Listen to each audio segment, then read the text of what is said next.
So you grab the piece, we'll put it in right in here, the big part and the inside.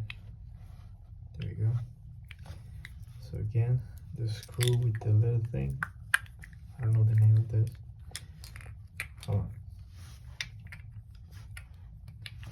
There you go. Screw with the little thing. Put it in. Now we come back here. Just make sure, okay? That screws right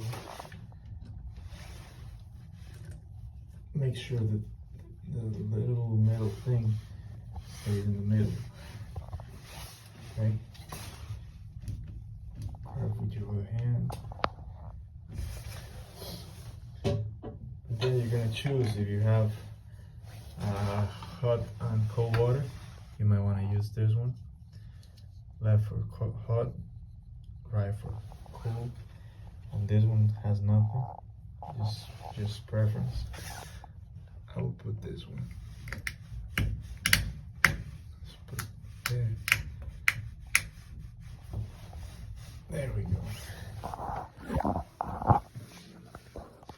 Now it will spin good. And it will open the fold. There we go. We finished.